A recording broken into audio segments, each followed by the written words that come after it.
Hi everyone, I'm Kate and welcome to Music Production Nerds. Today I'll be going over the basics of producing for cinema. I'll also go over what you can expect from a scoring job so that you can get started as soon as possible. Let's go ahead and get right into it. Alright, so for starters, I feel like scoring is a pretty intuitive process for the most part. Over time, you just kind of get a sense of what sorts of instruments, sounds, and note combinations evoke certain feelings.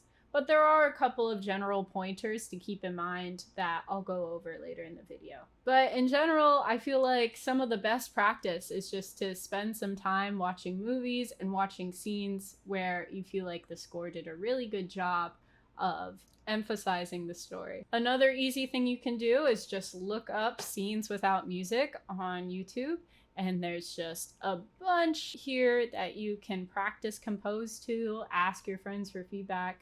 So that's good practice as well. Some of these will even show with and without music to give you just some guidelines of where you can start if you don't know what musical direction to go into, but that's always a very helpful resource. Today I'll be breaking down a score I recently did on a little short film, but I think it's important to talk about your sample library when it comes to scoring. Now, a lot of composers have a background in being widely respected instrumentalists. Traditionally, scores were made with full orchestras, so it makes sense that some of the greatest film composers we see today are still very affluent in that craft. However, the game is changing a lot, and though orchestral samples can't fully emulate the sound of string instruments or otherwise, for a lot of projects you can get by just by having a great library of sample packs. For that reason, I'll go ahead and link an article from our website detailing some of the best orchestral plugins that you can have on your DAW. That way, you don't necessarily have to be a renowned violinist or cellist or anything of that nature to start scoring. Now, when you get a score from a client, you'll usually receive a temp score. What a temp score is it's basically the movie or the film itself outlined with pre-existing pieces of music. That temp score serves as a guideline for what you're going to create, or at least the sorts of feelings that you want to evoke with the music that you create. Unlike producing for yourself, scoring ends up being more of a collaborative process, so sometimes you'll have to sacrifice certain musical elements according to the director's preference. But then again, that's all up in the air. It's honestly different from client to client basis and project to project basis. But if you want to hear more about the business side of things and finding those jobs, go ahead and give this video a like and leave a comment below so we know to create that content in the future. So what I'm going to do is I'm just gonna open up two scenes that I did in this short. We're gonna watch them together, and then I'm gonna dissect them a little bit and go a little behind the scenes in what I produced. One thing to note that if you are scoring in Ableton, you have to download a certain video player from the Ableton site, but it's free to use. And then from there, you should be able to drag like any MP4 video directly onto your timeline. Alright, so let's just go ahead and watch the first scene. This is just actually the entire opening to the short.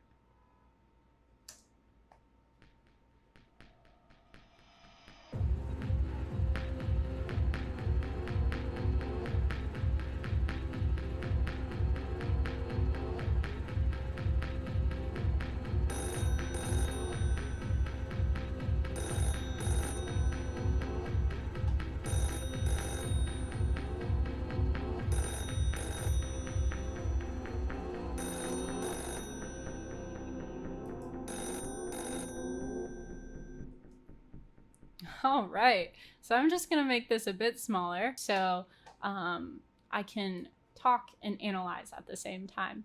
So when speaking with the director, she wanted something that felt very urgent.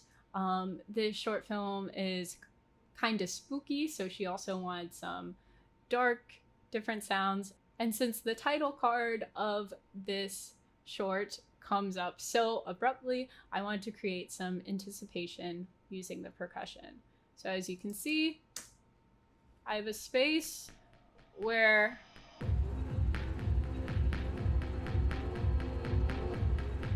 there's literally nothing on the screen, but the sound that I put in, which just a couple of drum samples and a spooky scream really help build the anticipation for what's to come.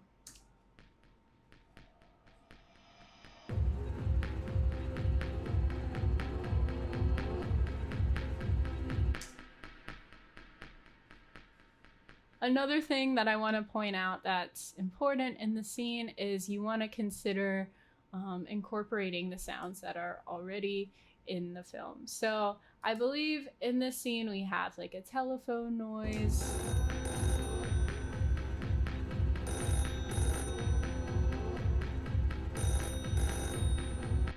So I wanted to create something that could be repeated and also felt kind of wacky, so that the telephone noise didn't feel super out of place. Again, this is all subjective, but hopefully it just taking into account the sounds that are already in the film is an important aspect, I feel, of successfully scoring. All right, and to get into the production, there really wasn't a whole lot here. I feel like the meat or the special sauce of this moment was this weird sample I found online on my favorite place, freesound.org. I think it was like someone's radiator or something, and I just chopped it up and added a bunch of effects. And it sounded very eerie to me. I wanted heavy percussion just to create like an abrupt start to the short. So we have some panned kicks, a very subby kick, my radiator noise, and then I think just some odd synth bell sounds on top. Great. Moving on to scene 2. All right, so this short clip is just from the main character. She drops her phone after hearing a very scary, unsettling message. And this is how I scored this scene. There's no audio from this, so it's all score.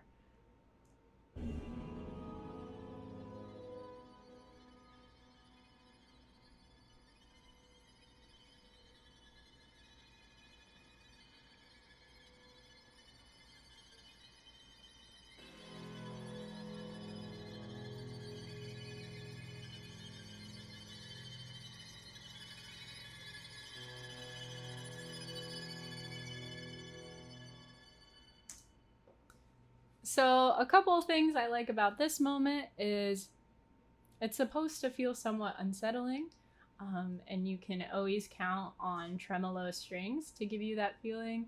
Tremolo strings are almost always in any horror score.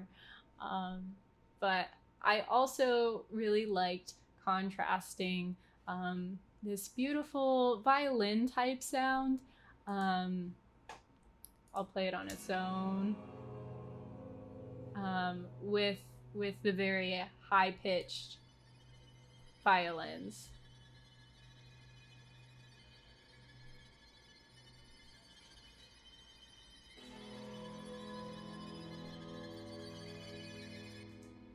I think thinking about that contrast in terms of your different sound profiles can really translate to the picture itself.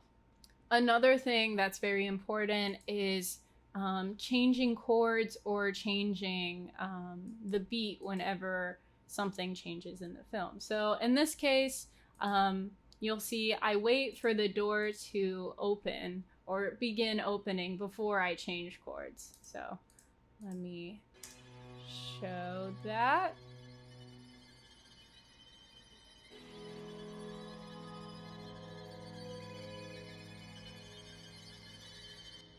So just taking movement into account in terms of your beat or note or chord change placement can help a whole lot and give you a lot more structure and make the score feel like it really fits with the scene. Touching back on the contrast between the really high-pitched string sound and the lower string violin synth sound is that I made sure that they were slightly out of key with each other to add to that unsettling feeling. If you want to learn more about what types of instruments or note combinations create different types of feelings, go ahead and leave a comment below and give this video a like so we know to create that in the future. And then just breaking down the score of the scene by instrument, it really wasn't too complicated. I had initial one-shot sound just to give the phone falling some more depth, especially in context of the rest of the short. Then I had the violin sample, which I chopped up and repeated. And then this is just a stock Ableton instrument, but it sounded like dark strings to me. And then I just played different chords. And that's pretty much it for the scene. As you can see, a score doesn't necessarily have to be super complicated to be effective, and a lot of it is super subjective and based on feeling. But as long as you're collaborating with your director and finding a sound that fits your personal style, you're sure to be on the right track. Alright, well that is it for me. Thank you so much for watching. Feel free to subscribe, like, and share, and visit our website, musicproductionnerds.com, if you'd like more music production tips, gear, and plugin guides. See you next time. Bye!